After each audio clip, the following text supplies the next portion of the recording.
الله أكبر الله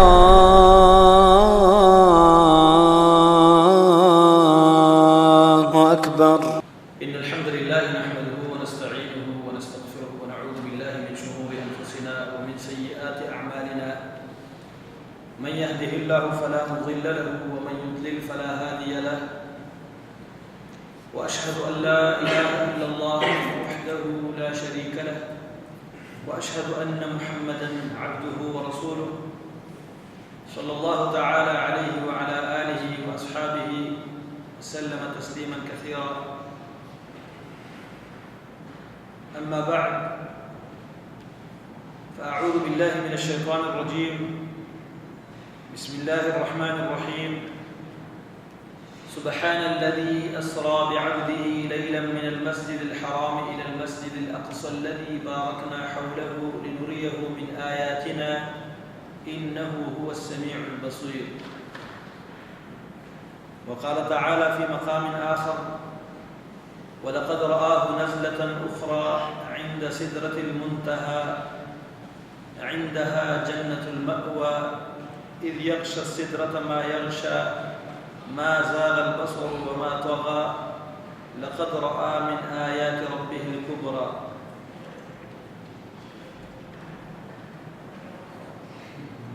اللہ تبارک و تعالیٰ کا بھیجا ہوا صحیح اور سچا دین،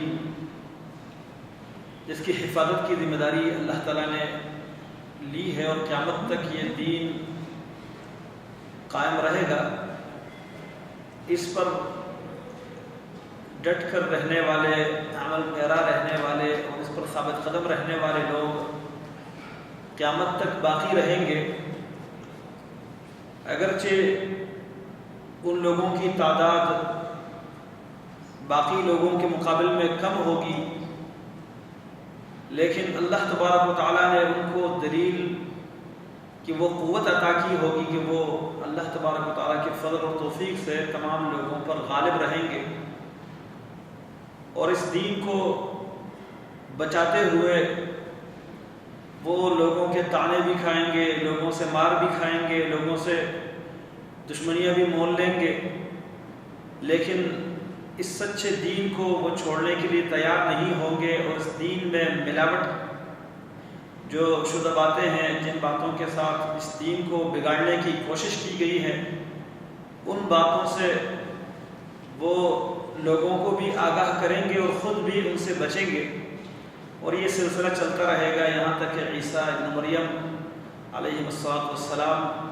اس زمین پر نزول فرمائیں گے اور یہ لوگ پھر ان کے ساتھ مل کر شریعت محمدیہ، محمد علیہ السلام کے لائے ہوئے دین اور شریعت کے پاسبان بن کر اس دنیا میں زندگی گزاریں گے۔ محترم بھائیوں، اگر دیکھا جائے تو معاشرے میں جھوٹ کو اتنا پھیلایا جاتا ہے اور جھوٹی باتوں کو اتنی ہوا دی جاتی ہے کہ لوگ اس جھوٹ کو ہی سچ سمجھنے لگتے ہیں اور اتنے زور اور شور سے جھوٹ کو پھیلانے کی کوشش کی جاتی ہے، خاص کر اس میڈیا کے دور میں جہاں پر میڈیا ہر طرح زور اور شور سے ہے اور ہر گھر تک، ہر شخص تک، ہر فرد تک اپنی آواز انسان پہنچا سکتا ہے۔ اس دور میں اس کے اندر اور بھی اضافہ ہو چکا ہے کہ لوگ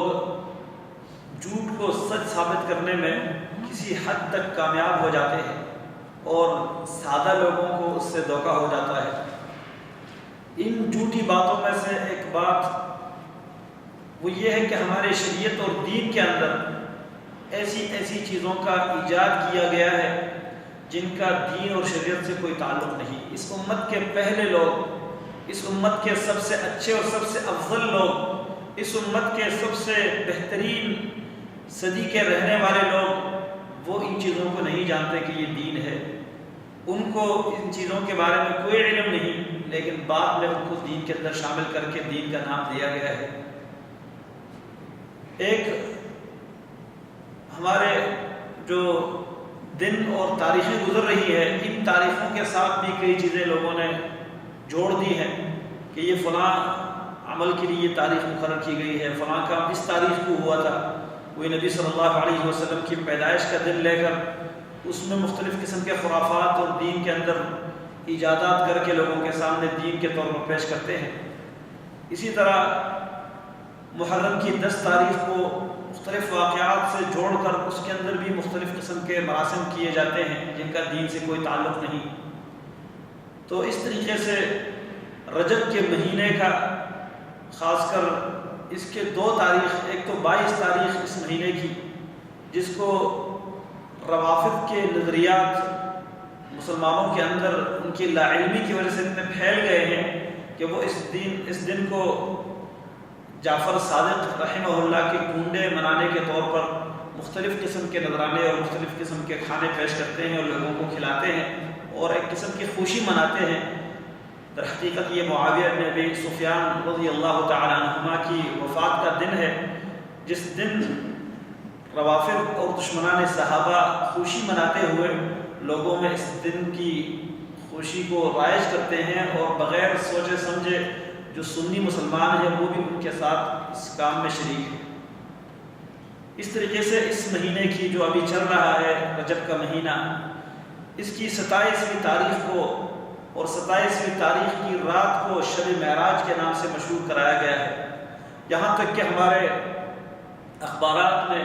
ٹی وی چینلز پر اور مسجدوں میں جو گھڑیاں لگائی جاتی ہیں، جو گھڑیال لگائے جاتے ہیں جس میں ٹائم ٹیبل نماز کے اوقات بتائے جاتے ہیں، اس میں بھی اس رات کو شب معراج کا نام دیا گیا ہے۔ آئیے ہم دیکھتے ہیں کہ معراج کا واقعہ کیا ہے اور کب ہوا ہے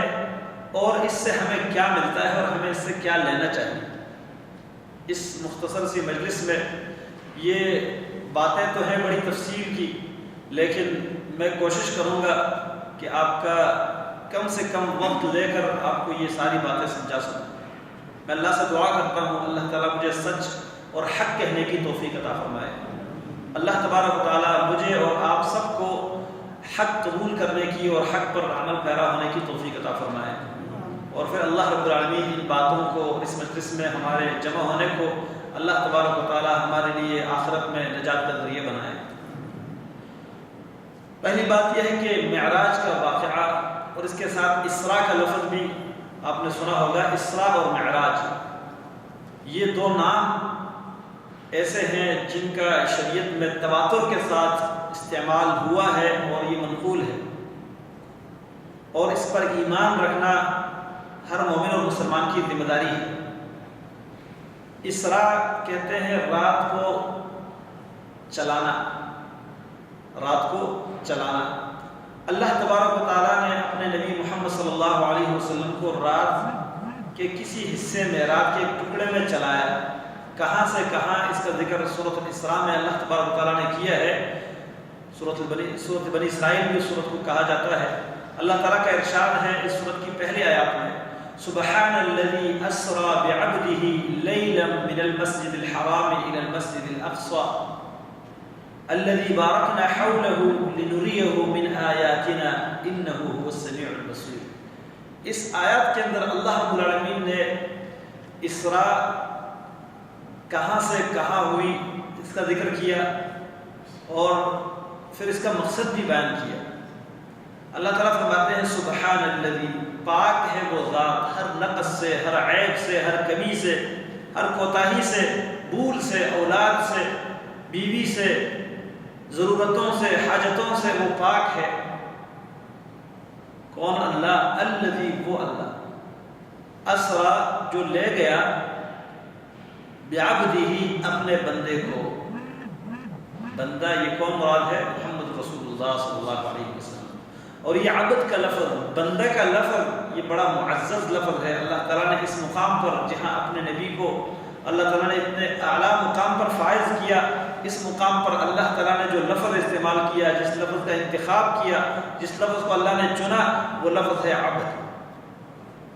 عبد،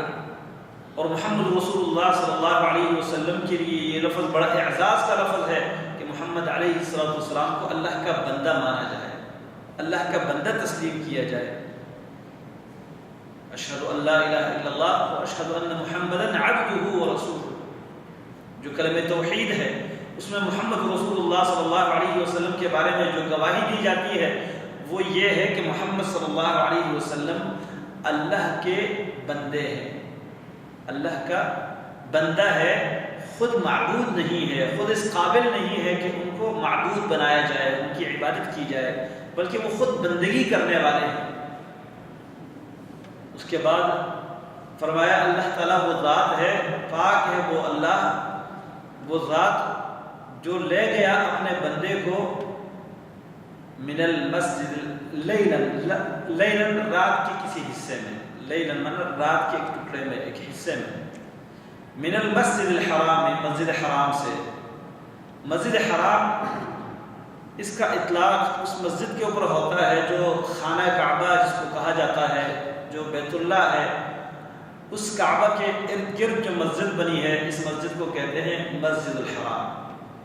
لیکن اس لفظ کا اطلاق کبھی کبھار پورے مکہ کی بستی کے اوپر بھی ہوتا ہے، جو حدود حرم ہے اس کے اوپر بھی اس لفظ کا اطلاق ہوتا ہے۔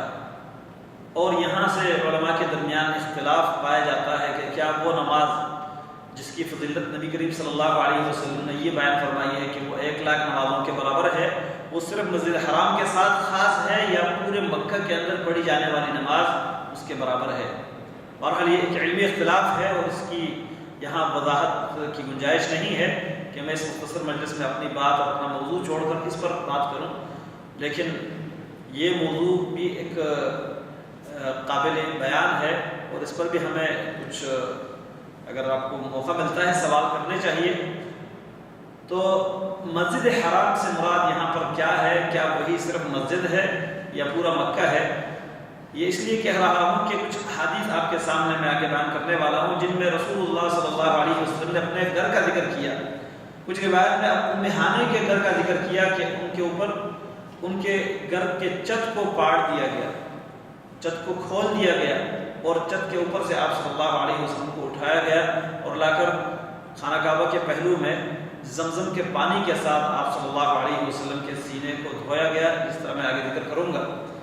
تو اللہ تبارک و تعالیٰ فرماتے ہیں اللہ تعالیٰ وہ ذات ہے جو لے گیا اپنے بندے کو مسجد حرام سے مسجد اقصی کی طرف، الذی بارکنا حولہ، وہ مسجد اقصی جس کے ارد گرد ہم نے برکت رکھی ہے۔ برکت سے مراد بہت سے فائدے ہیں، اس کے ارد گرد اللہ نے بڑے فائدے رکھے ہیں، بہت سے نبی وہاں پیدا ہوئے، بہت سے نبی وہاں پر دفن ہوئے اور فوت ہوئے، اور بہت سے اس زمین کے اندر خیر و برکت اللہ نے رکھی ہے۔ اور مسجد اقصی فلسطین میں ہے، بیت المقدس کی بستی میں ہے، اور یہ پورا علاقہ جو اس وقت کا شام کہلاتا تھا، جو شام کی سرزمین ہے، آج تو شام کا لفظ صرف سوریہ کے اوپر لوگ اس کا اطلاق کرتے ہیں، لیکن شام صرف سوریہ نہیں ہے، جو شام ہے، شام کی سرزمین وہ سرزمین ہے جس پر معاویہ رضی اللہ عنہ کی حکومت تھی، اور وہ بیت المقدس، اسی طرح عراق کا کچھ حصہ اور سوریہ، اور یہ سارے علاقے جو اس کے ارد گرد ہیں یہ اس میں شامل تھے۔ بہرحال اللہ تبارک و تعالیٰ نے اس زمین میں بڑی خیر اور برکت رکھی ہے۔ اللہ تعالیٰ فرماتے ہیں الذی بارکنا حولہ، جس کے ارد گرد ہم نے بڑی برکت رکھی ہے۔ کس لیے لے گئے اللہ تعالیٰ اس بندے کو؟ لنریہ من آیاتنا، تاکہ ہم دکھائیں ان کو وہ اپنی نشانیاں، من آیاتنا اپنی نشانیوں میں سے، اپنی نشانیوں میں سے کچھ نشانیوں ان کو دکھانا چاہتے تھے۔ انہ هو السمیع البصیر، بے شک اللہ ہر آواز کو سننے والا اور ہر چیز کو دیکھنے والا ہے۔ اب اللہ رب العالمین نے اپنے نبی کو مسجد حرام سے مسجد اقصی پہنچایا رات کے ایک حصے میں، اور پھر وہاں سے جو اوپر کا سفر ہے جس کو معراج کہا جاتا ہے، پہلے آسمان، دوسرے، تیسرے، چوتھے، پانچویں، چھٹے اور ساتویں آسمان پر، اور اس کے بعد آسمانوں سے اوپر سدرۃ المنتہا تک کا یہ سفر، یہ معراج کہلاتا ہے۔ اور معراج کہتے ہیں چڑھنے کو، سیڑھی کو بھی معراج کہا جاتا ہے، سلم جس کو ہم کہتے ہیں، تو اس کے اوپر بھی انسان چڑھائی چڑھتا ہے، اس لیے اس کو معراج کہا جاتا ہے۔ اور یہ معراج بھی ایک چڑھائی ہے، اللہ تعالیٰ اپنے نبی کو اوپر چڑھا چکے ہیں، اس پر ایمان ہونا چاہیے۔ اس میں ایک بات پھر یہ آتی ہے کہ کیا یہ خواب کا واقعہ ہے یا جاگ کر، صرف روح کا واقعہ ہے یا بدن کا بھی؟ تو اگر خواب کا واقعہ ہوتا اور صرف روح کا واقعہ ہوتا تو اس کے انکار کرنے کی کوئی گنجائش نہیں تھی۔ جن لوگوں نے اس کا انکار کیا ہے، خاص کر مکہ کے جو مشرک جنہوں نے رسول اللہ صلی اللہ علیہ وسلم کو ہر لمحہ سچا مانا تھا اور امین تسلیم کیا تھا، آپ صلی اللہ علیہ وسلم کو وہ صادق الامین کا لقب دیا کرتے تھے، وہ لوگ اس کا کبھی انکار نہ کرتے، کیونکہ وہ بھی اس بات کو جانتے تھے کہ خواب میں کیا سے کیا ہوتا ہے اور کہاں سے انسان کہاں پہنچتا ہے۔ لیکن جو انہوں نے انکار کیا وہ اس بات کا انکار کیا کہ روح کے ساتھ بدن کا بھی چلا جانا اور جاگتے ہوئے رات کے ایک حصے میں مسجد حرام سے مسجد اقصی پہنچنا اور پھر اس سے اوپر آسمانوں کی طرف جانا، یہ رات کے ایک ٹکڑے میں اور پھر واپس آنا، یہ ممکن نہیں ہے۔ یہ ان کے ذہن میں بات نہیں آ رہی تھی، جبکہ اللہ کی قدرت اس بات پر قادر ہے، اللہ تعالیٰ اس بات پر قادر ہے کہ وہ اس سے بھی کم وقت میں اس سے بھی زیادہ کچھ دکھا سکے اور کروا سکے۔ تو مومن کا بہرحال اس بات پر ایمان ہونا چاہیے کہ یہ جسماً رسول اللہ صلی اللہ علیہ وسلم کے روح کو نہیں بلکہ روح اور جسم دونوں کو اوپر اٹھایا گیا ہے۔ معراج اور اسراء کا واقعہ یہ پیش آیا ہے۔ اب یہ واقعہ کیسے پیش آیا، اس کے متعلق رسول اللہ صلی اللہ علیہ وسلم خود ارشاد فرماتے ہیں کہ میں اپنے گھر میں تھا، اور ایک روایت میں ہے کہ میں ام ہانے کے گھر میں تھا، اور ام ہانے کا گھر یہ علی رضی اللہ عنہ کی ایک بہن تھی، جو کہ رسول اللہ صلی اللہ علیہ وسلم کے والد آپ کی پیدائش سے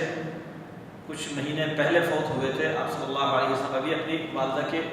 رحم میں تھے، اپنی میں تھے، اپنی والدہ کے پیٹ میں تھے کہ آپ کے والد کا انتقال ہو گیا۔ والدہ کا انتقال یہ بھی آپ صلی اللہ علیہ وسلم کم عمر تھے کہ والدہ کا انتقال ہوا، پھر اپنے دادا کی کفالت میں رہے، دادا بھی فوت ہوئے، تو آخر کار کفالت علی بن ابی طالب کے والد اور ام ہانے کے والد ابو طالب کے پاس رہی۔ تو ابو طالب جو ہیں وہ رسول اللہ صلی اللہ علیہ وسلم کی کفالت کرتے رہے، اور ام ہانے ان کی ایک بیٹی تھی۔ تو رسول اللہ صلی اللہ علیہ وسلم اس وقت ان کے گھر میں تھے، اور یہ مکہ کی بات ہے۔ یہ واقعہ کب پیش آیا ہے؟ اکثر مورخین اور محققین نے یہ بات لکھی ہے کہ یہ واقعہ ہجرت سے پورا 1 سال پہلے پیش آیا ہے، اور ہجرت آپ جانتے ہیں آپ صلی اللہ علیہ وسلم نے کس مہینے میں کی ہے۔ ہجرت کا واقعہ ہجری سال کا آغاز کب سے ہوتا ہے؟ محرم کے مہینے سے۔ تو جو ہجرت کا واقعہ ہے، اس واقعے سے 1 سال پہلے اس واقعے کا پیش آنا اس بات کی دلیل ہے کہ رجب کے مہینے میں یہ واقعہ نہیں ہوا، رجب کے مہینے میں یہ واقعہ پیش نہیں ہوا۔ تو اس لیے جو اکثر اہل تحقیق ہیں وہ اس بات کا انکار کرتے ہیں، کہتے ہیں رجب کا مہینہ معراج کا مہینہ قرار دینا یہ غلط ہے،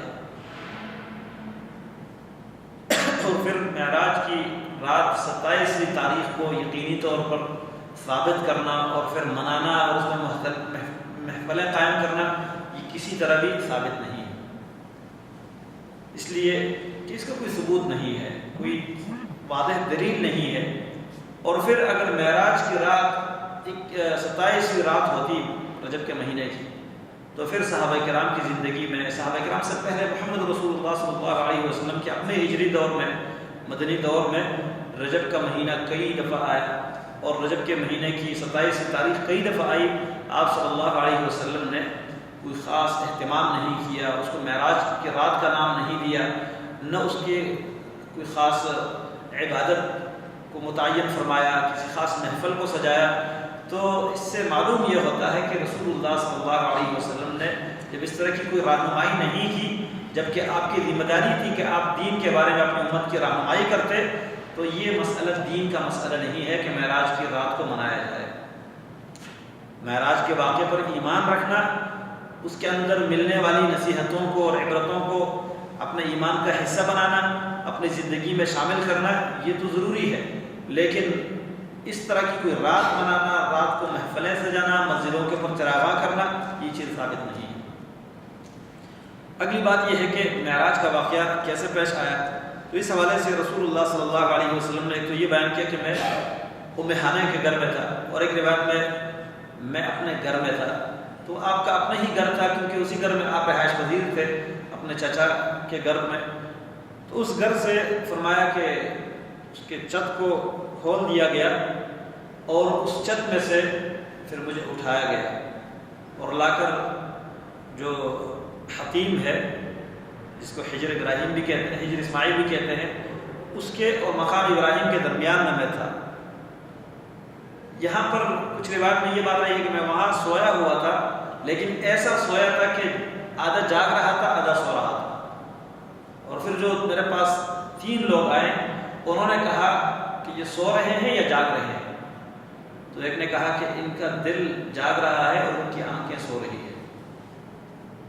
بعض علماء نے یہ مراد دیا کہ آپ صلی اللہ علیہ وسلم کو وہاں سے اسراء کروایا گیا ہے، لیکن رسول اللہ صلی اللہ علیہ وسلم کے اپنے الفاظ یہ ہے کہ میں اپنے گھر میں تھا، اور ایک روایت میں ام ہانہ کے گھر میں تھا، تو گھر کے چھت کو بھی کھول دیا گیا اور وہاں سے مجھے لایا گیا۔ تو اس کا مطلب یہ ہے، تطبیق یہ ہے کہ آپ صلی اللہ علیہ وسلم پہلے گھر میں سو رہے تھے اور وہاں سے پھر اٹھا کر جب لایا گیا یہاں پر، تو آپ یہاں پر ایسی حالت میں آ گئے کہ آپ آدھا سو رہے تھے اور آدھا جاگ رہے تھے، سونے اور جاگنے کی کیفیت تھی۔ تو آپ صلی اللہ علیہ وسلم فرماتے ہیں کہ میں لیٹا ہوا تھا کہ میرے پاس ایک آنے والا آیا، اس نے میرا سینہ جو ہے یہاں سے یہاں تک چیرا۔ حدیث کے راوی جو ہیں وہ کہتے ہیں اپنے استاد جارود سے،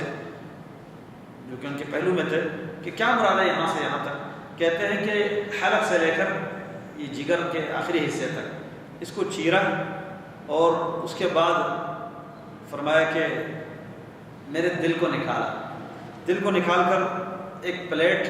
ایک ٹپ نما پلیٹ لائی گئی جو سونے کی تھی، اور اس کے اندر ایمان کو بھرا گیا تھا، ایمان اور حکمت، علم، دانائی۔ فرمایا پہلے میرے دل کو دھویا گیا زمزم کے پانی کے ساتھ، اس کے بعد وہ جو پلیٹ کے اندر حکمت اور علم اور ایمان تھا میرے دل کے اندر انڈیل دیا گیا، اور اس کے بعد میرے دل کو دوبارہ اسی طرح ٹھیک کر دیا گیا جس طرح پہلے تھا۔ پھر میرے پاس ایک جانور لایا گیا جو جانور خچر سے تھوڑا چھوٹا ہے اور گدھے سے تھوڑا بڑا ہے، جس کو براق کا نام دیا گیا ہے، اور اس کا رنگ بالکل سفید تھا۔ فرمایا وہ جانور اتنا دور قدم رکھتا تھا جہاں انسان کی نگاہ پہنچتی تھی، جہاں پر نگاہ پہنچتی تھی وہاں اس کا قدم پہنچتا تھا۔ اتنی تیزی کے ساتھ وہ جانور مجھے دوڑاتا ہوا لے کے جا رہا تھا۔ راستے میں کچھ واقعات پیش آئے ہیں، ان کا اختصار کے ساتھ ذکر کرتا ہوں۔ آپ صلی اللہ علیہ وسلم جب جا رہے تھے تو ایک قافلہ قریش کا، مکہ کے مشرکین کا تجارتی قافلہ شام کی طرف جا رہا تھا۔ اب عام طور پر شام کی طرف جانے میں مہینے سے زیادہ وقت لگتا تھا، اور یہ لوگ راستے میں ہیں۔ رسول اللہ صلی اللہ علیہ وسلم رات کے ایک حصے میں جا رہے ہیں اور واپس آ بھی رہے ہیں، تو جاتے ہوئے ان کا ایک اونٹ گم ہو گیا تھا۔ اس اونٹ کے گم ہونے کی وجہ سے وہ لوگ اس کو تلاش کر رہے تھے، تو نبی کریم صلی اللہ علیہ وسلم نے ان کو آواز دی، اور وہ اونٹ جہاں پر موجود تھا صلی اللہ علیہ وسلم نے دیکھ لیا، ان کو بتا دیا کہ آپ کا اونٹ یہاں پر ہے،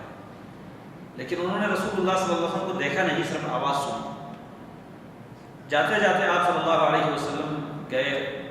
اپنی سواری کو مسجد اقصیٰ کے ایک ستون کے ساتھ باندھا، اور وہاں سے مسجد اقصیٰ کے اندر گئے۔ اللہ تبارک و تعالیٰ نے اپنی قدرت سے تمام انبیاء محمد رسول اللہ صلی اللہ علیہ وسلم کے ابتدا میں کھڑے کر دیے، اور آپ صلی اللہ علیہ وسلم نے ان کی امامت کروائی، نماز پڑھائی۔ اب نماز جو تفصیلی 5 وقت کی نماز ہے وہ فرض نہیں ہوئی تھی، لیکن آپ صلی اللہ علیہ وسلم نے وہاں 2 رکعت نماز پڑھائی، اور تمام انبیاء نے ان کی ابتدا میں نماز ادا کی۔ یہاں پر ایک اشکال آتا ہے کہ انبیاء تو پہلے فوت ہو چکے ہیں، پھر آگے ذکر آئے گا کہ کچھ انبیاء کے ساتھ تو ملاقات آسمانوں میں ہوئی ہے، تو یہ تمام انبیاء یہاں کیسے پہنچے اور وہاں آسمان میں کیسے ملے؟ اور پھر موسیٰ علیہ السلام کے بارے میں فرمایا کہ میں نے ان کو ان کی قبر میں دیکھا کہ وہ وہاں قبر میں نماز پڑھ رہے ہیں۔ تو یہ ساری جو باتیں ہیں ان کا تعلق متشابہات سے، اس پر صرف ایمان رکھنا ہماری ذمہ داری ہے، اس کو اپنی ناقص عقل کے اوپر پرکھنا یہ ہمارا کام نہیں ہے۔ اس لیے کہ عقل میں یہ بات آئے یا نہ آئے، ہماری عقل ناقص ہو سکتی ہے، لیکن اللہ تعالیٰ کی قدرت ناقص نہیں ہے۔ اللہ تعالیٰ نے انبیاء کو اصل اپنی شکل میں لا کے کھڑا کر دیا، یا اللہ رب العالمین نے صرف نبی صلی اللہ علیہ وسلم کے پاس ان کے روحوں کو جمع کیا اور ان کو ایک الگ شکل دی، یہ اللہ جانتا ہے۔ بہرحال اس پر صرف ہمیں اتنا ایمان رکھنا چاہیے کہ تمام انبیاء نے محمد رسول اللہ صلی اللہ علیہ وسلم کی امامت میں نماز پڑھی، جس کے بعد ہم آپ صلی اللہ علیہ وسلم کو امام الانبیاء کہہ سکتے ہیں، اور یہ اعزاز ہے اللہ تعالیٰ نے اپنے نبی کو دیا ہے۔ اور اصل میں یہ واقعہ اس وقت پیش آیا جب آپ صلی اللہ علیہ وسلم دین کی حمایت کے لیے اور دین کی مدد کے لیے اپنے ساتھ ساتھی تلاش کر رہے تھے۔ اس کام کے لیے آپ نے مختلف قبائل کے اوپر اپنے آپ کو پیش کیا، کوئی قبیلہ آپ کو تسلیم کرنے کے لیے اور آپ کو پناہ دینے کے لیے تیار نہیں تھا، یہاں تک کہ آپ طائف گئے، طائف کے لوگوں کے پاس اس امید سے گئے کہ شاید یہ لوگ اللہ کے دین کے مددگار بنیں گے اور میرے ساتھ یہ اچھا سلوک کریں گے، لیکن انہوں نے آپ صلی اللہ علیہ وسلم کے ساتھ اچھا سلوک کرنے کے بجائے آپ کے ساتھ بہت برا سلوک کیا، آپ کو پتھر مارے، آپ کو وہاں سے لہو لہا کر کے بھیجا۔ آپ صلی اللہ علیہ وسلم وہاں سے بڑے پریشان اور مایوس ہو کر آئے، لیکن اللہ رب العالمین نے یہاں آپ کی ایک یہ معجزہ ظاہر کروایا تاکہ آپ صلی اللہ علیہ وسلم کو تسلی ہو کہ زمین والے اگر میری قدر نہیں کرتے تو اللہ تعالیٰ نے میری قدر کہاں رکھی ہے، آسمانوں پر بھی رکھی ہے۔ تمام انبیاء کو اللہ تعالیٰ نے میری امامت میں کھڑا کر کے نماز پڑھنے کا موقع دیا، اللہ تعالیٰ نے مجھے یہ اعزاز دیا کہ زمین والوں میں میری قدر نہیں ہے تو آسمان والے میرے قدر کرنے کو تیار ہے، یہ ایک تسلی بھی ہے۔ پھر آپ صلی اللہ علیہ وسلم فرماتے ہیں کہ مجھے جبریل اپنے ساتھ اوپر لے گئے، پہلے آسمان پر اجازت مانگی گئی، پوچھا گیا کون ہے، فرمایا جبریل، ساتھ کون ہے، محمد صلی اللہ علیہ وسلم کے پاس بھیجا گیا ہے، فرمایا ہاں، دروازہ کھول دیا گیا آسمان کا، پہلے آسمان پر گیا، وہاں پر اللہ رب العالمین نے اپنی قدرت سے ملاقات کروائی، جو آدم علیہ السلام تھے۔ آدم علیہ السلام کے بارے میں فرماتے ہیں رسول اللہ صلی اللہ علیہ وسلم کہ جب انہوں نے مجھے دیکھا تو پوچھا یہ کون ہے، جبریل نے کہا کہ یہ محمد ہے صلی اللہ علیہ وسلم، تو فرمایا مرحبا بالولد الصالح والنبی صالح، میرے نیک بیٹے اور صالح نبی پر میں خوش آمدید کہتا ہوں کہنے پر۔ اس کے بعد جب دوسرے آسمان پر لے جایا گیا اسی طرح اجازت مانگی گئی، دروازہ کھلوایا گیا، دروازہ کھولنے کے بعد جب مجھے اوپر لے جایا گیا تو وہاں پر فرشتوں نے مجھے مرحبا کہا، اور وہاں پر میں نے دیکھا عیسیٰ علیہ السلام، یحییٰ علیہ السلام دونوں وہاں موجود ہے، تو دونوں آپس میں خالہ کے بیٹے ہیں، عیسیٰ اور یحییٰ دونوں خالہ کے بیٹے ہیں، انہوں نے بھی مجھے خوش آمدید کہا اور بھائی کا لفظ میں نے استعمال کیا کہ نیک نبی اور نیک بھائی کو ہم خوش آمدید کہتے ہیں۔ تیسرے آسمان پر بھی یہی طریقہ اختیار کیا گیا، وہاں پر یوسف علیہ السلام سے ملاقات ہوئی اور انہوں نے مجھے اچھے انداز سے خوش آمدید کہا، اور میں نے دیکھا کہ یوسف علیہ السلام کو پوری دنیا کا آدھا حسن دیا گیا ہے، پوری دنیا کا آدھا حسن دیا گیا ہے، انہوں نے مجھے خوش آمدید کہا اور اچھے صالح بھائی اور صالح نبی کا نام لے کر میرے لیے خوش آمدید کا الفاظ استعمال کیے۔ چوتھے آسمان پر بھی یہی طریقہ اختیار کیا گیا، وہاں ادریس علیہ السلام سے ملاقات ہوئی، انہوں نے بھی سلام اور خوش آمدید کہا۔ اسی طرح پانچویں آسمان پر مجھے لے جایا گیا، وہاں پر ہارون علیہ السلام سے ملاقات ہوئی، انہوں نے میرے پر سلام کیا اور خوش آمدید کہا۔ پھر چھٹے آسمان میں موسیٰ علیہ السلام کے ساتھ ملاقات ہوئی، انہوں نے بھی میرے لیے خوش آمدید کے الفاظ استعمال کیے اور سلام کہا، اور فرمایا جب میں گزر گیا تو موسیٰ علیہ السلام رونے لگے، تو ان سے کہا گیا کہ آپ کو کون سی چیز رلا رہی ہے، رونے کی کیا وجہ ہے؟ تو فرمایا کہ میرے بعد جس لڑکے کو پیدا ہونا تھا وہ آ گیا، یہ نبی محمد صلی اللہ علیہ وسلم مراد ہے، لیکن آنے میں تو یہ میرے بعد آئے ہیں، لیکن میرے امتی جنت میں کم جائیں گے اور ان کی امتی زیادہ جائیں گے۔ مجھے اس بات پر رونا آتا ہے کہ میری امت کے لوگ کم جنت میں جائیں گے جبکہ ان کے لوگ زیادہ جنت میں جائیں گے۔ پھر مجھے ساتویں آسمان پر لے جایا گیا، وہاں پر جبریل علیہ السلام نے دروازہ کھلوایا، دروازہ کھول دیا گیا، تو میں جب وہاں پہنچا ابراہیم علیہ السلام تھے، مجھے جبریل نے کہا کہ یہ آپ کے ابو ابراہیم ہے، کیونکہ محمد صلی اللہ علیہ وسلم اسماعیل علیہ السلام کی نسل میں سے ہے، ابراہیم علیہ السلام کے اوپر باپ کا اطلاق ہو سکتا ہے، فرمایا آپ کے باپ ابراہیم ہے، ان کو سلام کہیے۔ میں نے ان کو سلام کیا تو اس کے بعد انہوں نے سلام کا جواب بھی دیا اور خوش آمدید کہا کہ میرے بیٹے نیک بیٹے کو خوش آمدید اور نیک نبی کو خوش آمدید۔ ایک روایت میں یہ بھی ہے کہ موسیٰ ابراہیم علیہ السلام نے کہا کہ آپ میری طرف سے اپنی امت کو بھی سلام کہیں، وعلی نبینا وعلیہ السلام، میری طرف سے اپنی امت کو بھی سلام کہیں، ان کو یہ کہے کہ جنت کی سرزمین بڑی زرخیز ہے اور اس کا پانی بڑا میٹھا ہے، لیکن وہ صحرا ہے، تو آپ اپنے لیے اس میں پودے لگاؤ، درخت لگاؤ۔ نبی صلی اللہ علیہ وسلم نے پوچھا کہ اس کے درخت لگانے کا مطلب کیا ہے، کیا لگائیں، کس طریقے سے درخت لگائے؟ فرمایا سبحان اللہ الحمدللہ، تسبیحات پڑھتے رہیں، اس کی وجہ سے اللہ رب العالمین آپ کی جنت میں باغات سجائے گا اور باغات لگائے گا۔ تو مجھے سدرۃ المنتہا کے پاس لے جایا گیا، اس کا میں نے پھل دیکھا، سدرہ کہتے ہیں بیر کے درخت، اور اس کے جو پھل ہے، پھل کو نبق کہا جاتا ہے، تو اس کے پھل کو میں نے دیکھا جو کہ حجر علاقہ ہے، حجر علاقے کے جو مٹکے ہوتے ہیں ان مٹکوں کی طرح اس کا پھل تھا اتنا بڑا، اور اس کے پتے میں نے دیکھے کہ جس طرح کے اونٹ کے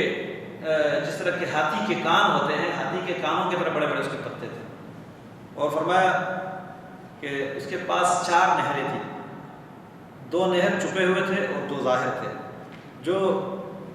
میں نے جبریل سے پوچھا کہ یہ جو چھپے ہوئے نہر ہے یہ کیا ہے اور جو ظاہر ہے یہ کیا ہے، تو انہوں نے کہا کہ یہ جو چھپے ہوئے نہر ہے یہ جنت کی 2 نہریں ہیں، اور جو ظاہری نہر ہے یہ نیل اور فرات ہے۔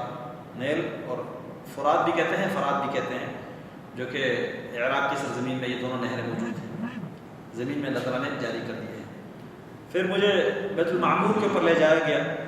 فرمایا میرے پاس وہاں پر ایک برتن شراب کا بھرا ہوا لایا گیا اور دوسرا دودھ کا بھرا ہوا لایا گیا، اور ایک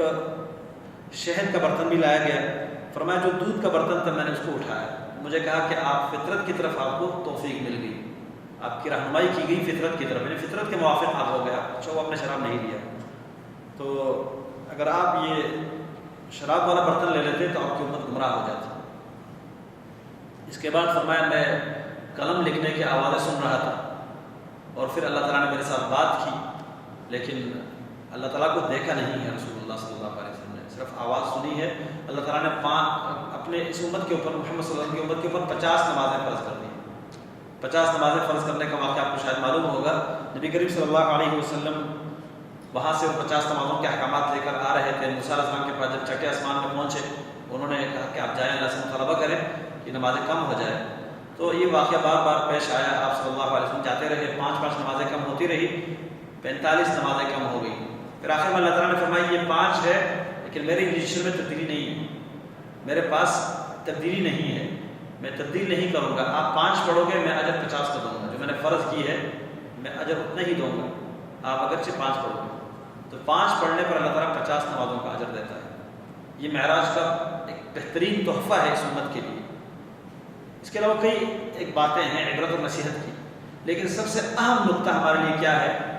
معراج میں جو ملا ہوا تحفہ ہے اس کو ہم بھول چکے ہیں، اس سے غافل رہتے ہیں، اور صرف معراج کی رات منانا یہ ہم اپنا شیوا بنائے ہوئے ہیں۔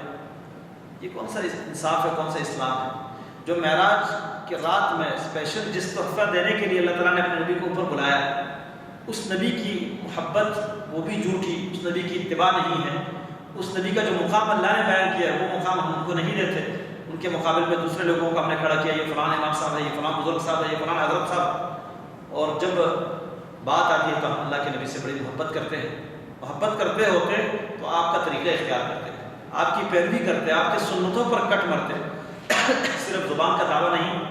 اور اسی طرح معراج کی رات کو مناتے تو اس کے منانے کا طریقہ یہ ہے کہ جو معراج کی رات جو تحفہ ملا ہے اس تحفے کو اپنے لیے اللہ رب العالمین کا ایک عظیم تحفہ سمجھتے ہوئے اس کو کبھی ضائع نہ کرتے، جو 5 وقت کی نماز ہے۔